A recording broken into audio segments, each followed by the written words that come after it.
Hey y'all, so it's been a while since I did a nighttime video, so I figured I'd do one in my dungeon.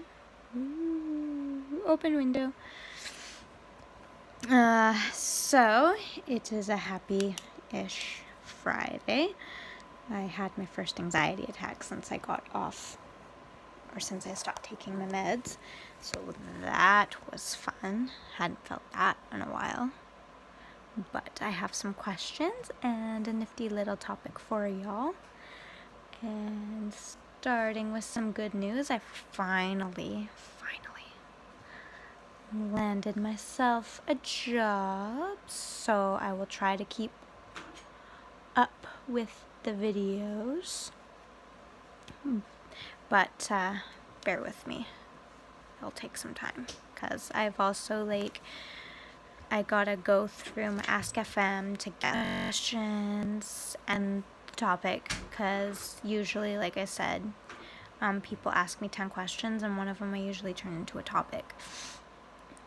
So it'll take me a little bit to get used to the whole make video. So we'll see how it goes. So, question number 1. What kind of boxing fights are you interested in watching? So I've never seen boxing before. Like, I know what it is, obviously, but I've never seen a match. I guess you could say the closest I've seen, which actually isn't boxing, is UFC, and I'll watch those once in a while with my husband, not very often. Where is the best place in the plane for you? So myself personally, I prefer like the back of the aircraft next to an emergency exit. And it's been proven, like you can go on, I can't remember what it's called, but they did a lot of collaboration with Mayday, like on Discovery. I can't remember, was it the FAA or something like that? They actually have they had this chart put out, and it tells you where the danger zones of the plane are. So it's actually proven that the farther back on the plane you get, the safer it is. So if you're, obviously if you're the pilot for like a crash or whatever, you have a high mortality rate in the event of a crash, especially if it's nose down.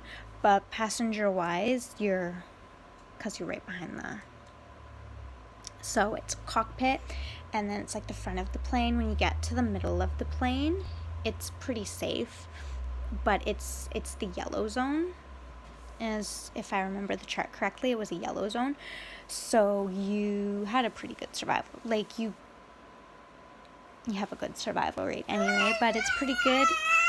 One sec. I'm coming. Ooh. There we go. So anyway, you have the yellow zone, which is, pretty safe.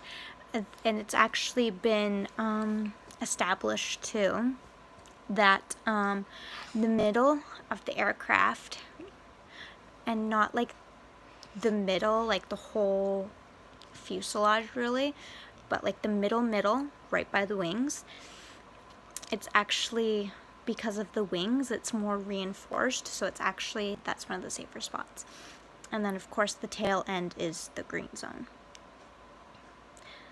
Anyway, my favorite chocolate bar, the Snickers.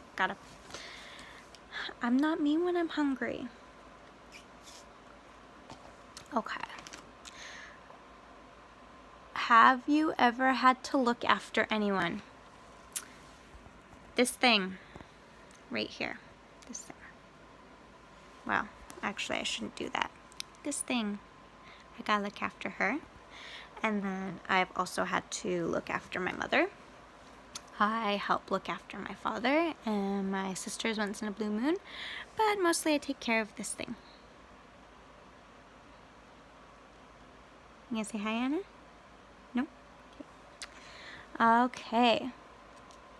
Do you think a wedding dress and suit are necessary, or can you just put on appealing clothing?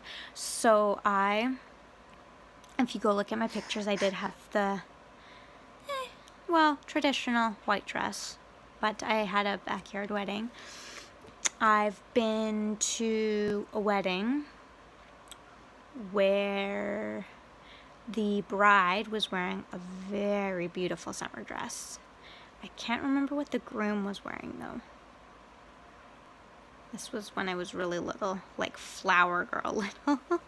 So it's been a while. The very first wedding I ever went to,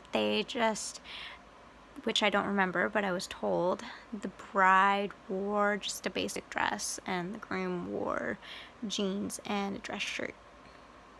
So it doesn't matter what you're wearing as long as, the feelings are there, the commitment, the everything. What garb prevails in your wardrobe? So I totally screwed this up if you go look at my Ask FM. I thought it was like, what item on your clothes? But mostly it's long sleeves or tank tops. I have about an equal number of both. And scarves. I have a lot of scarves.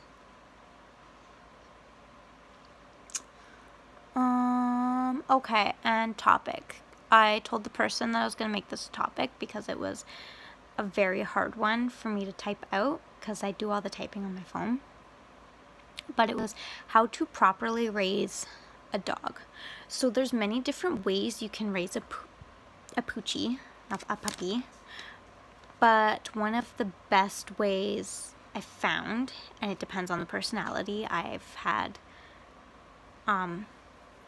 mostly been involved with 2 different types of dogs. One was an outdoor dog. She refused to come inside unless absolutely necessary. So we did most of her training outside, and she did run away a lot. So because she was an outside hound, we had to have her, it's called a breakable line. So pretty much what it is, I think you can get it in the pet section, but it was this line. It was, for her, it was like, at least 10 feet long, at least. Like, we're talking, actually it was more than that, like well over 10 feet. 10 feet, 15 might be half of what we're talking about. So let's say it was 30 feet, because that seems about close enough to how far her line was. And she had half that where she could come out into the driveway. So she had this like big huge yard she could run through, and she had the garage, and in the garage she had her doghouse. And then in the garage she'd also have her food, her water, But anyway, well-trained dog. She was a mushroom hound. And she was very well behaved, like I said, except for the fact that she ran away. Ooh!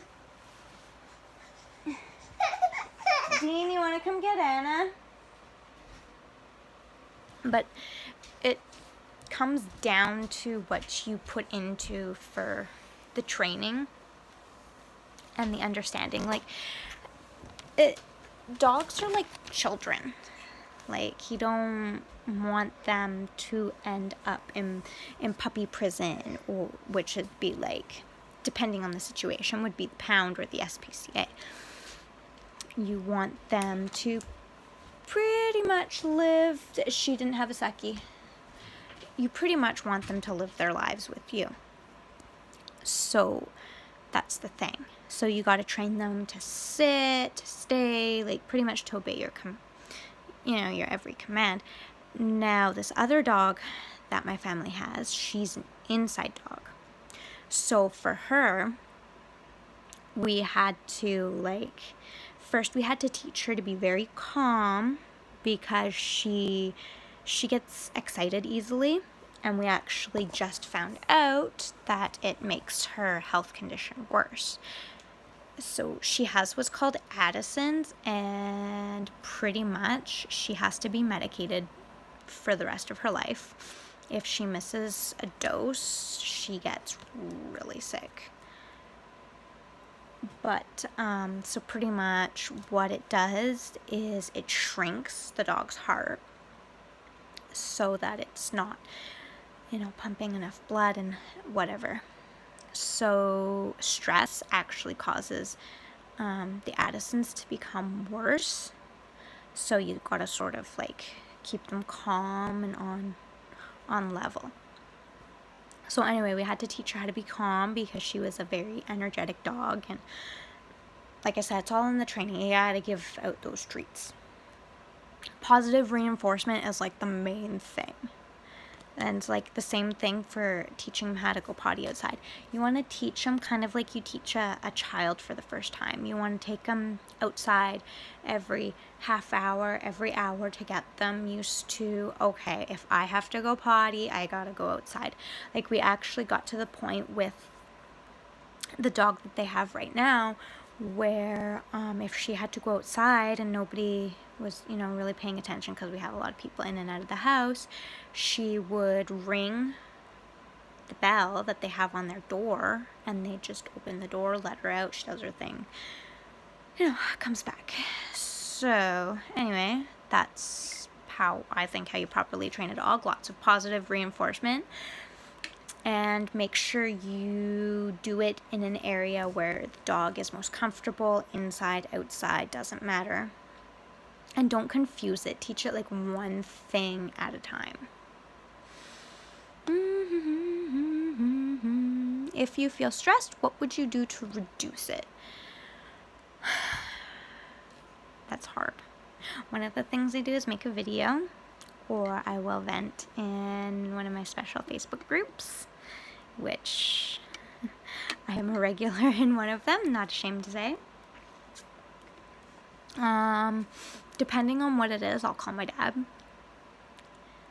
But yeah, those are like my 3 main things, or I'll like watch TV, like something to distract me because I think too much. Okay, so somebody was asking for my snap tag, and I will drop it in the comments. I am not active on Snapchat, but if y'all want me to be, I can try. Like I said, I'm trying to open all my social media platforms for you guys. Like, as you already know, I got my YouTube, which you can drop a comment or whatever. Of course, I got my Facebook Messenger open to you guys. You can ask me anonymously on Ask FM. So if you guys want to see my Snapchat, which will probably be mostly about my kid, because I love her, I will drop it in the comments. It's JamesB_93, but I will drop it in the description. And finally, when was your last kiss? Usually I pass out before he goes to bed. Pregnancy problems. But it was 2-3 nights ago before bed. Had myself a midnight kiss, or a good night kiss. But that's it for this video. And there's one more thing I want to say, but I'll probably figure that out for next video because I got a little behind again. I was too busy in freak out mode today because I was trying to prevent another anxiety attack. But I love you guys, and I will talk to you later. Bye!